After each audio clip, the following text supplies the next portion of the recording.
Nuestros orígenes.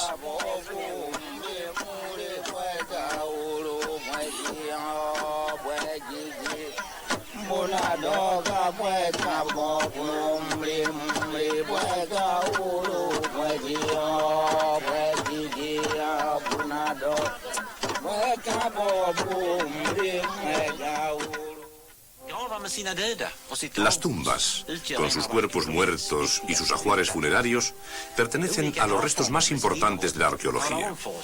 Diferentes tipos de tumbas con sus contenidos nos hablan del estatus social y económico que el difunto tenía en vida.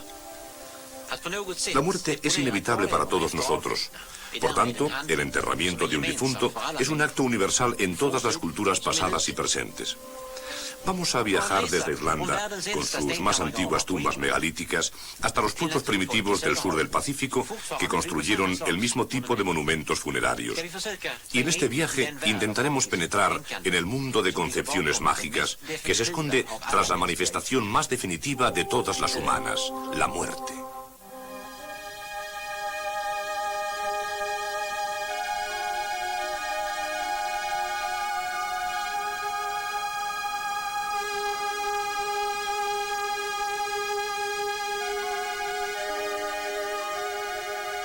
Hay famosos alineamientos de menhires en Karnak, Francia, y en Stonehenge, Inglaterra. Silenciosos y majestuosos, se levantan a miles, como atalayas, sobre la costa del Atlántico, en lugares como Menec, Carmario, Carlescan y Carceo. Desde hace 5000 años permanecen enhiestos, desde el suelo, en un intento pétreo de unir el cielo con la tierra. Durante una eternidad han ocultado imperturbablemente sus secretos. ¿Por qué levantan piedras? ¿Por qué tantas y colocadas en hilera a lo largo de Clun? ¿Por qué precisamente aquí, en la costa del Atlántico?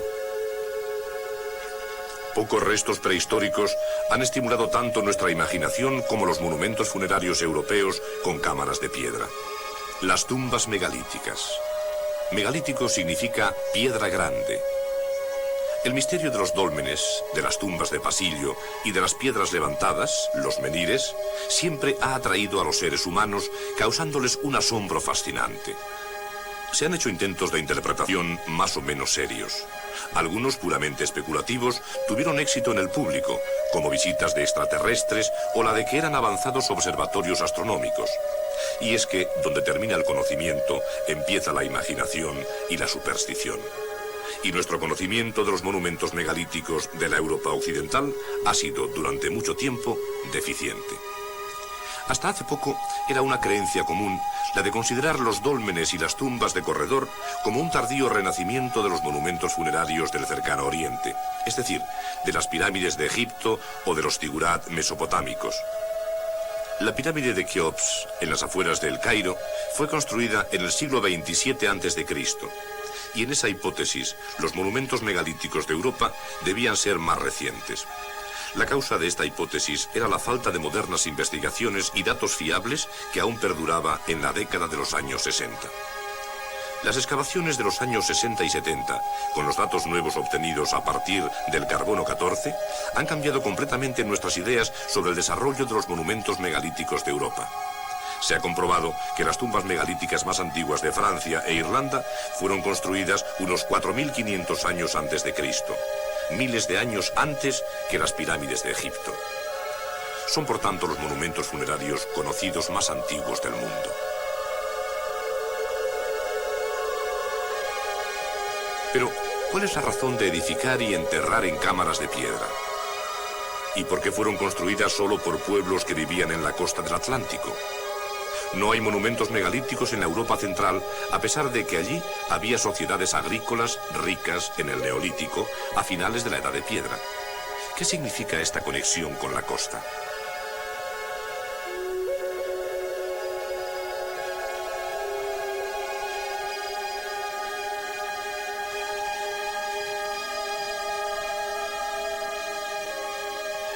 Siempre encontramos al sol en el culto megalítico.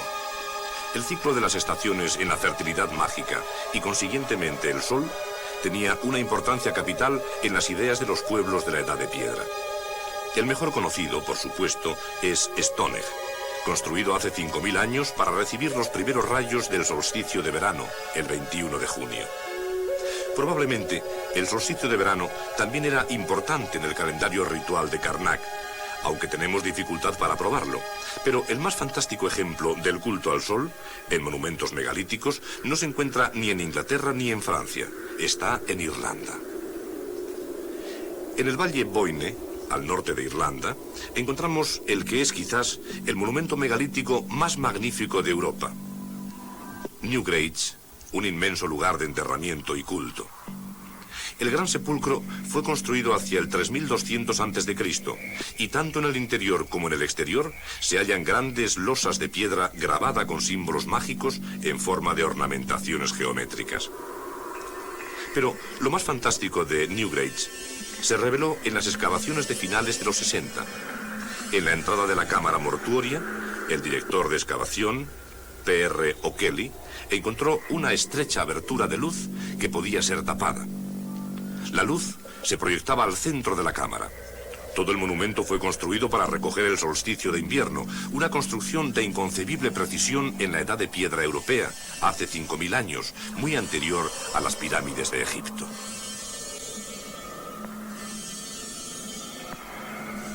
Sucede una vez al año.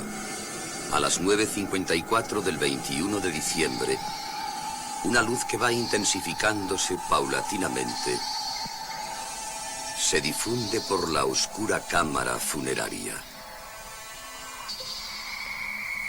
6 minutos después, el rayo de sol alcanza la máxima distancia e ilumina con deslumbrante resplandor una profundidad de 22 metros.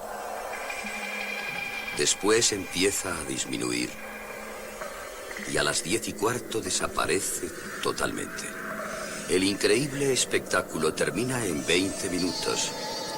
Después la cámara mortuoria permanece en total oscuridad durante 364 días, hasta el próximo solsticio de invierno. ¿Por qué sucede una vez al año y en tan breves minutos? Solo podemos especular. ¿Consultaban a los espíritus del muerto sobre el próximo año y su economía? ¿Hacían sacrificios a los dioses a la entrada del magnífico santuario?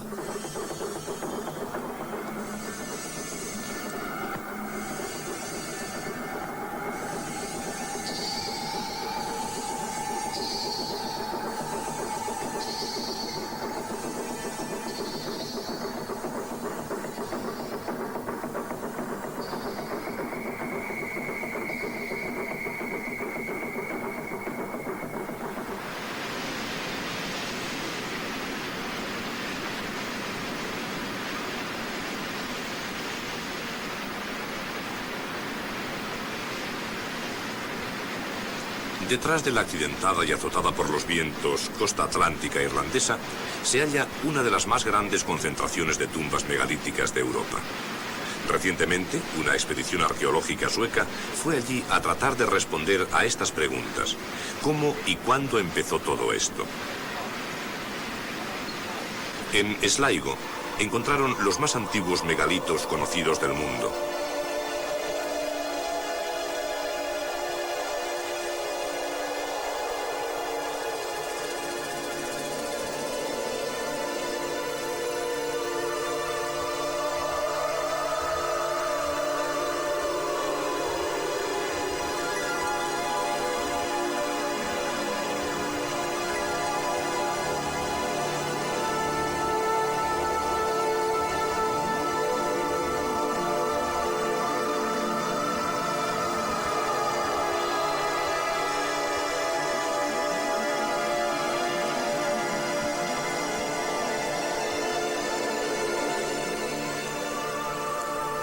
Durante mucho tiempo había sido evidente que monumentos como los de Karnak, los de Stonehenge o Newgrange representaban la cima de la tradición megalítica de tumbas de Europa.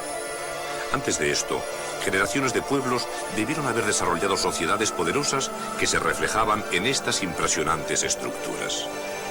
En Carrumore, al noroeste de Irlanda, había restos de grandes extensiones de tumbas megalíticas, con cientos de originales dólmenes, tumbas de corredor y círculos de piedra con cistas. Entre 1977 y 1982 comenzaron a descubrir un atisbo de fascinadoras sociedades de la Edad de Piedra, cuyo centro de vida ritual era la erección de tumbas megalíticas para sus muertos. Y el primer dolmen excavado reveló fechas muy lejanas para sus tumbas. Había sido construido hacía 6.000 años aproximadamente. La temprana fecha de la tumba número 7, en Carrumore, tenía que haber sido pronto seguida por las fechas anteriores o idénticas de las tumbas megalíticas de este lugar. Por consiguiente, también se nos esclareció el problema del origen de la tradición megalítica en estos pueblos de la Edad de Piedra. Las teorías de la migración de pueblos o difusión de ideas pudieron desecharse fácilmente. El origen de esta tradición debía ser buscado en el interior de los mismos pueblos y en sus propias condiciones, en la sociedad que vivía aquí hace 5 o 6.000 años. Las tumbas también nos dan una estremecedora perspectiva de sus ceremonias funerarias y sus condiciones sociales.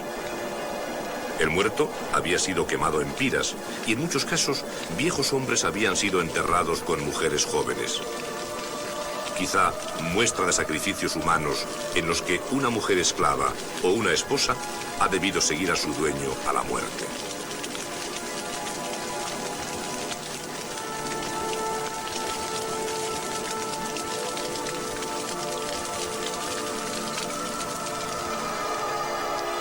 Pero aún quedan muchas preguntas sobre el campo de tumbas. En general, solo se han encontrado tumbas megalíticas en pueblos relativamente sedentarios.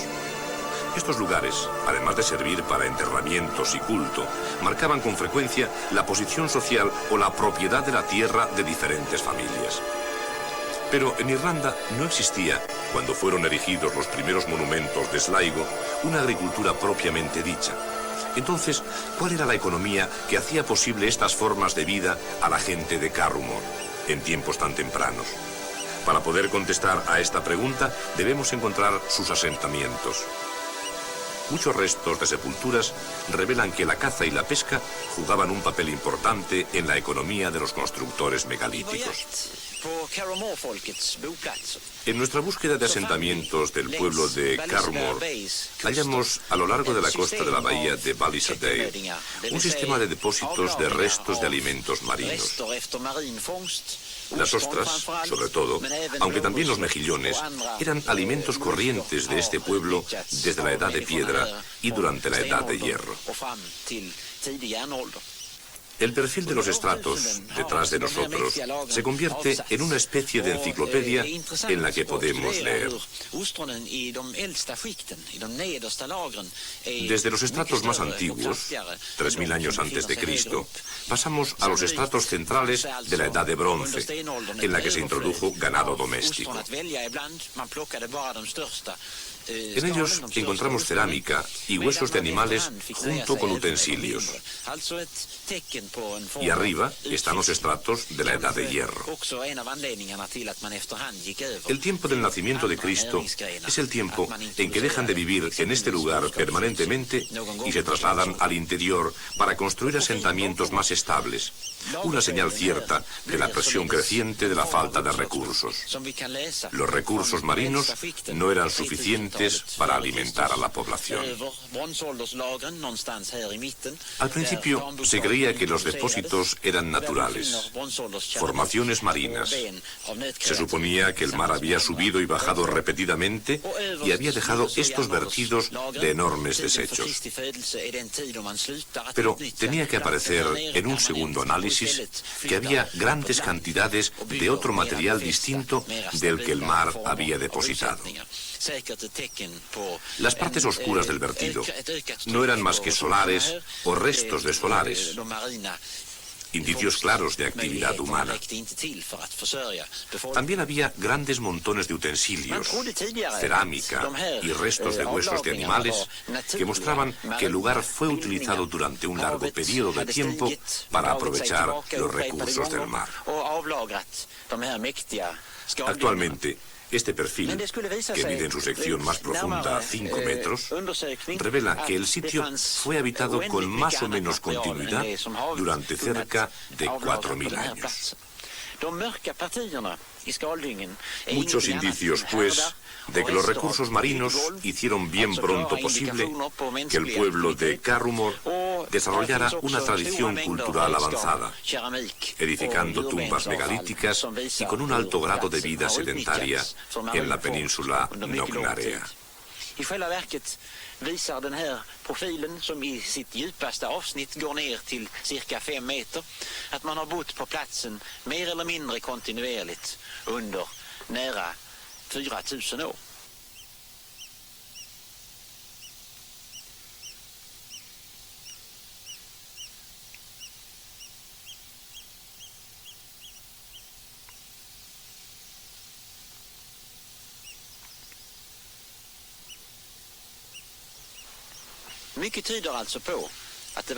Los grandes depósitos de restos alimenticios marinos indican esto.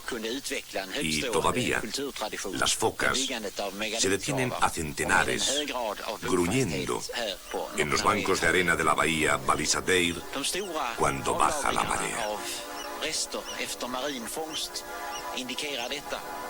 Och fortfarande ligger sälarna i hundratal och skäller ute på sandrevlarna i Balisadeir Bay när det är ebb.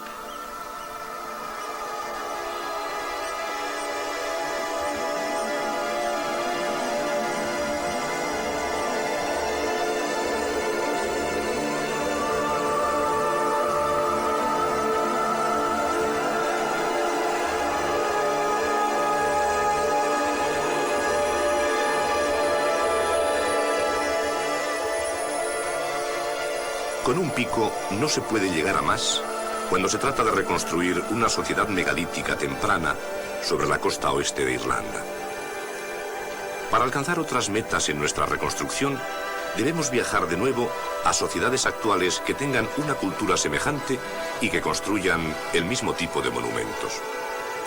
Volvamos una vez más al sur del Pacífico para encontrarnos con una edad de piedra viva, tal como aparecía a la llegada de los primeros europeos hace 300 o 400 años y tal como es hoy.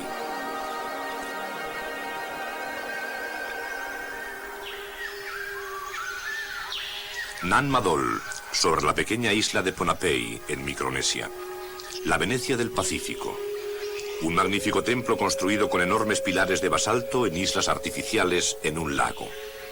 Docenas de plataformas con diferentes funciones unidas por canales.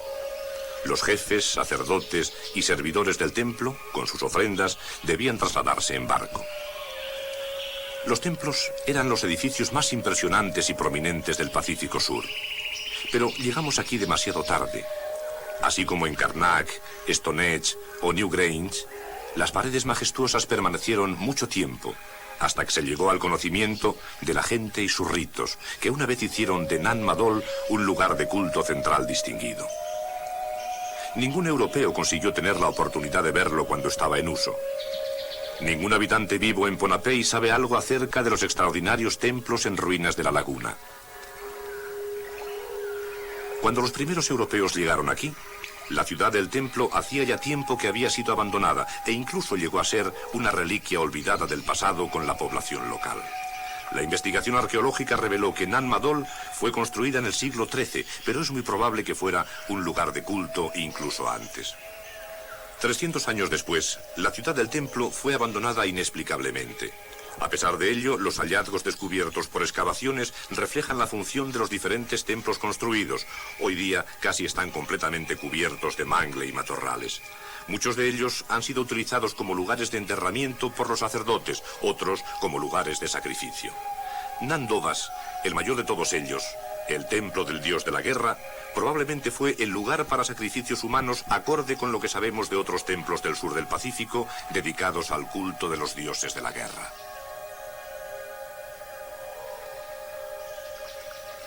¿Por qué esta rica civilización se extinguió ante la llegada de los europeos? No lo sabemos todavía. Futuras excavaciones podrán darnos una respuesta. La fuerte estructura de poder que James Cook y otros viajeros encontraron a finales del siglo XVIII, entre otros lugares en Tahití, Tonga y Hawái, estaba en su apogeo y tenía una jerarquía social compleja del mismo tipo que la que debía haber existido en Pohnpei, cuando fue construido Nan Madol. Pero aquí el desarrollo tuvo que ir en otra dirección. Pohnpei fue descubierta por primera vez el 23 de diciembre de 1595 por un jefe de expedición español, el capitán Quirós, quien sin embargo no desembarcó en la isla. Hasta el siglo XIX no entraron los nativos en contacto con los occidentales. En ese tiempo, los habitantes vivían en pequeñas aldeas de pescadores sin unidad social entre ellas, y así continúan actualmente, sin cambios.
Una de las áreas del mundo actual en que han pervivido tradiciones megalíticas es el archipiélago melanesio, al oeste del Pacífico.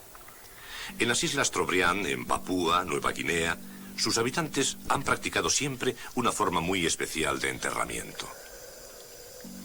En la aldea de Kaibola, en la isla de Kiriwina, nos encontramos con Toulaba, que nos prometió enseñarnos la cueva de sepulcros de su familia en Kituma. Durante el camino nos fue hablando de ceremonias extrañas.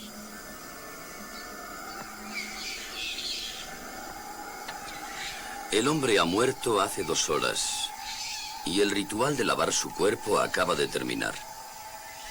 Han sido tapados los orificios con fibras de coco y las piernas se han atado juntas. Todo el cuerpo es cubierto de joyas y otros regalos. Los acompañantes enlutados lo acarician tiernamente mientras pasan objetos valiosos sobre su pecho. Un hombre pasa sobre su vientre una hoja de hacha pulimentada y, entre tanto, la viuda agita la cabeza de su marido de un lado a otro. Un grupo de mujeres danza rítmicamente, enjolladas con hermosas conchas. Tienen afeitadas las cabezas y sus cuerpos cubiertos con hollín y grasa. Los hijos del difunto han terminado de cavar la fosa, han envuelto su cuerpo con alfombras y lo han colocado en el hoyo. El muerto permanecerá 24 horas en la tumba. En la noche siguiente sacan el cuerpo y comienzan el descarnamiento del esqueleto. Esto lo realizan los hijos. Se corta la carne y los jóvenes chupan los huesos limpios de las partes blandas. Con orgullo pueden decir que han lamido los huesos limpios del antebrazo de su padre. Terminado esto, se lava en la playa, en agua salada, todo el esqueleto y los hijos se limpian con aceite de coco. En estas ceremonias no está presente realmente la persona fallecida. Su espíritu ya ha abandonado el cuerpo para ir a la isla de la muerte, Tuma, situada al noroeste de Kiriwina, en las islas Trobriand. A nadie se le permite ir allí. Es una isla tabú. En Tuma es recogido por Topileta, el guardián del camino de la muerte. Finalmente, en el paraíso, el muerto se encuentra con maravillosas doncellas de bellísimo espíritu que, dispuestas con insaciables deseos, satisfacen las fantasías eróticas más impetuosas a los ojos de todos.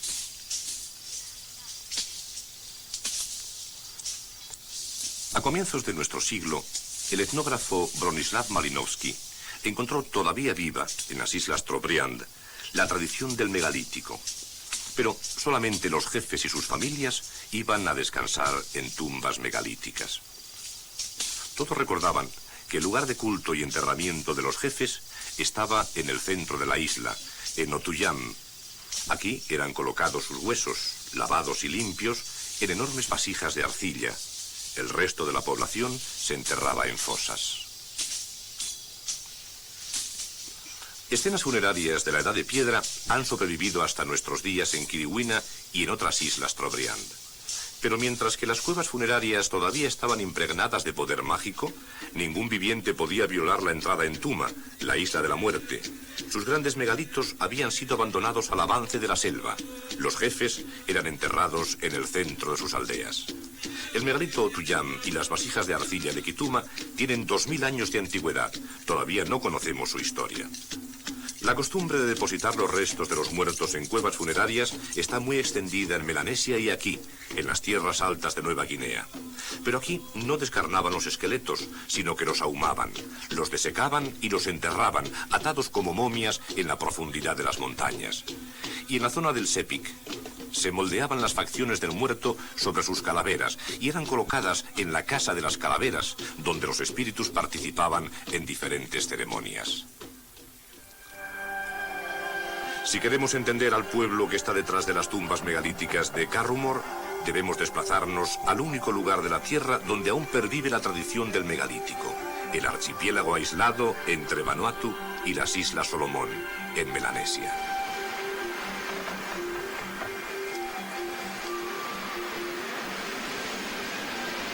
No hay más que una manera de llegar allá, a pie. Días de duro camino a través de junglas ardientes y húmedas. A veces, el modo más sencillo de avanzar es vadear los ríos, atravesando pantanos sin fin en una zona que es la más infectada de malaria en el mundo. La mayor parte del año llueve a cántaros, con una humedad del 100% y un calor de 35 grados centígrados. No es precisamente el clima paradisíaco que nosotros solemos asociar con el de las islas del sur del Pacífico. Y esta es una de las razones por las que este pueblo ha sido dejado en paz y no ha recibido la influencia occidental. Por esto, han mantenido sus antiguas tradiciones hasta nuestros días. La recompensa a estas fatigas es grande. De repente, un claro se abre en la jungla y allí encontramos las primeras tumbas megalíticas y centenares de piedras enhiestas. Un Karnak de los trópicos. Parecen abandonadas cubiertas de musgo, helechos y otras plantas. ¿Era solo un mito eso de que los habitantes de estas islas todavía usaban sus megalitos?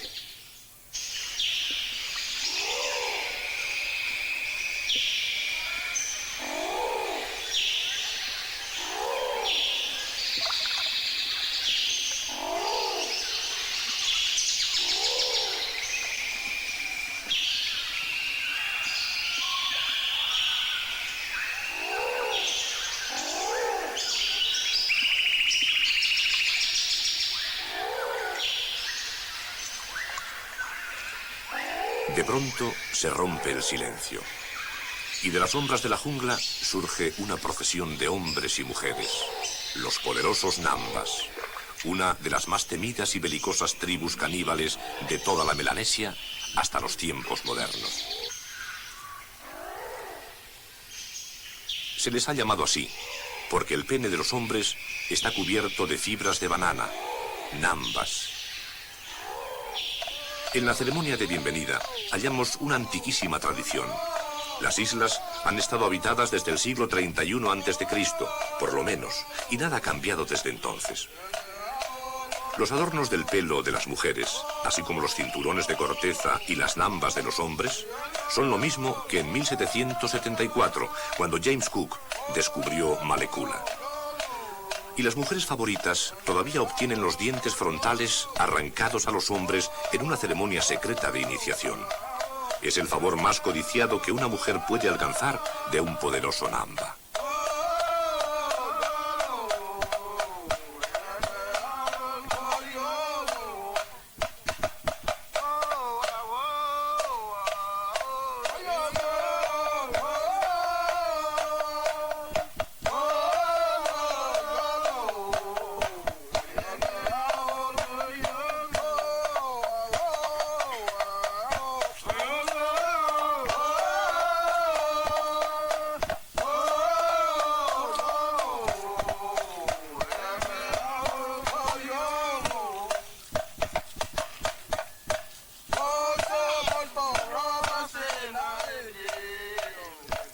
Como hemos visto, en la zona del Sepik, en Nueva Guinea, muchas tribus de Malecula practican un culto especial de la calavera, o culto de sus antepasados. En él, la calavera del difunto es moldeada con arcilla y fibras de coco para hacerla lo más parecida posible a los rasgos del pariente muerto. En este caso, un hijo muestra orgullosamente a su madre, que ha muerto hace 15 días, pero que aún convive en casa con los familiares.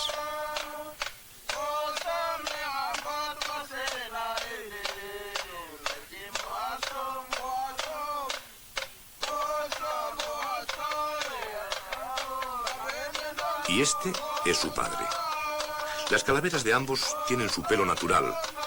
Dentro de ciertas sociedades secretas, las calaveras moldeadas son colocadas en palos y las llevan en danzas ceremoniales de diferentes tipos.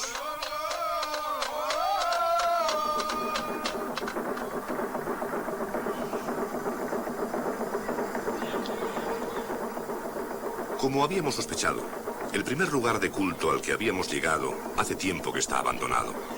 Pero en una aldea próxima fuimos llevados a un lugar sagrado de danza, que era actualmente el centro ritual de la tribu.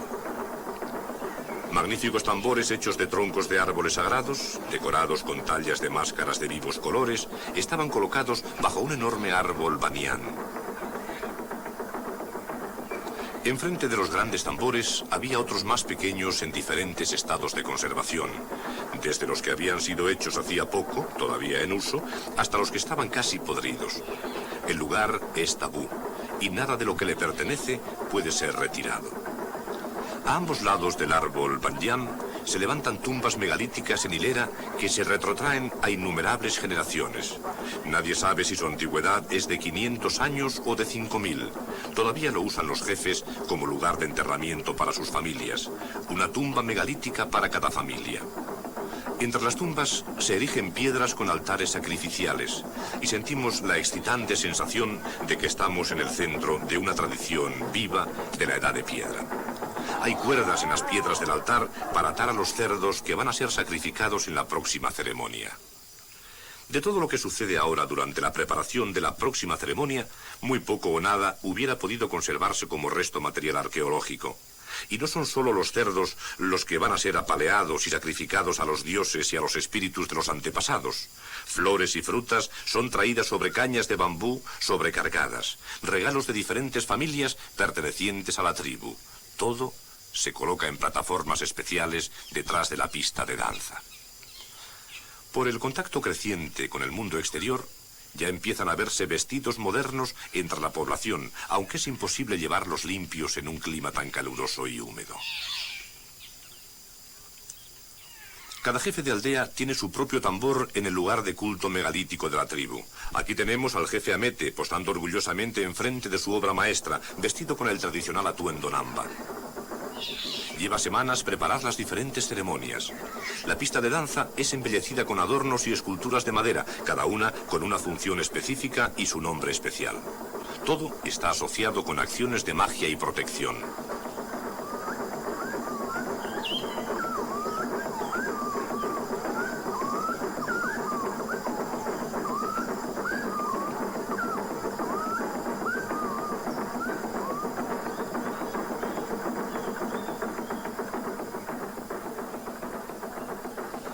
Filas de pequeñas piedras marcan los sitiales de los participantes en la ceremonia y señalan también los muchos lugares tabúes que circundan el lugar para no correr el riesgo de violarlos.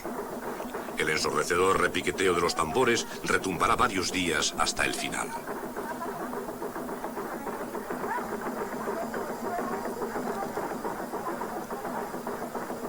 En un vano abierto en la pared de piedra que da al lugar más sagrado, cuelgan las mandíbulas de los cerdos sacrificados en ocasiones anteriores. Ninguna persona no iniciada ha podido nunca antes visitar el santuario, y es algo incomparable lo que nos espera.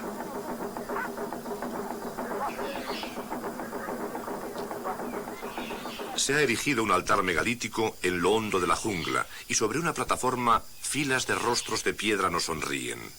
Las esculturas representan a los jefes de la tribu muertos desde hace generaciones. De nuevo, emerge la siempre recurrente pregunta del arqueólogo. ¿Cuánto tiempo llevan erigidas aquí? Y otra vez, hay que contentarse con una respuesta que nadie conoce. El musgo crecido las cubre hace 200, 500, 1000 años. La edad es lo de menos. El lugar está todavía en actividad, y lo que cuenta es el tiempo presente. A nadie se le ocurriría tocarlas. Sería el peor crimen que podría cometerse. La consecuencia, la muerte.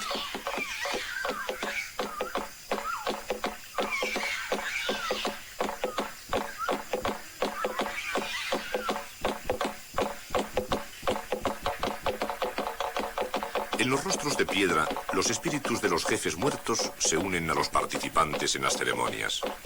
Tienen diferentes expresiones. Es notable el hecho de que muchas esculturas parezcan una mezcla de cerdo y ser humano. Un ejemplo del importante simbolismo del cerdo en un lugar en el que los cerdos aún siguen siendo para un hombre la más valiosa propiedad.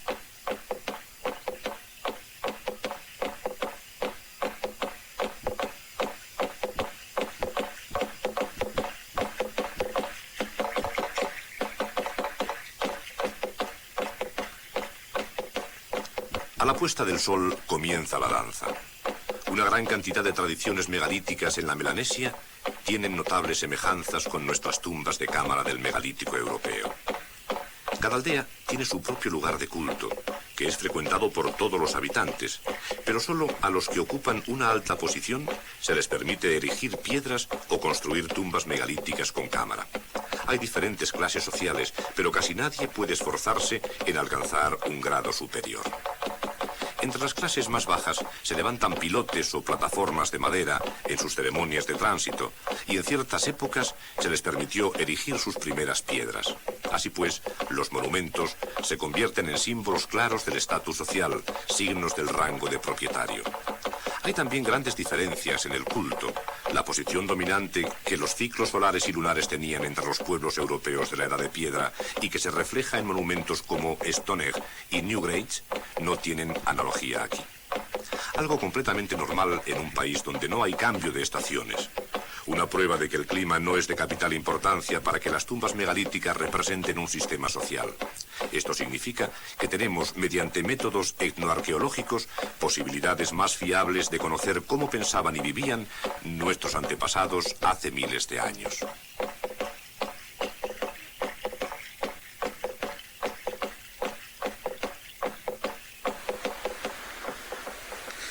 Tenemos prisa, sin embargo. Con unas comunicaciones cada vez mejores y unos contactos crecientes, la tradición megalítica de Malekula pronto se extinguirá y sus monumentos envejecerán.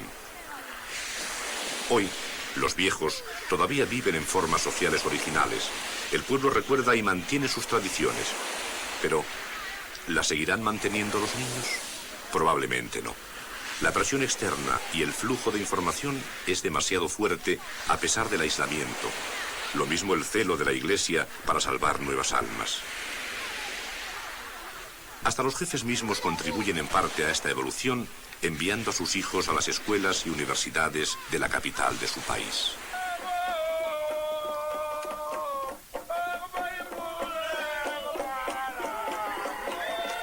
Vivimos en un período de transición. No debemos perder un minuto o perderemos una tradición de miles de años que puede ayudarnos a encontrar nuestro propio origen.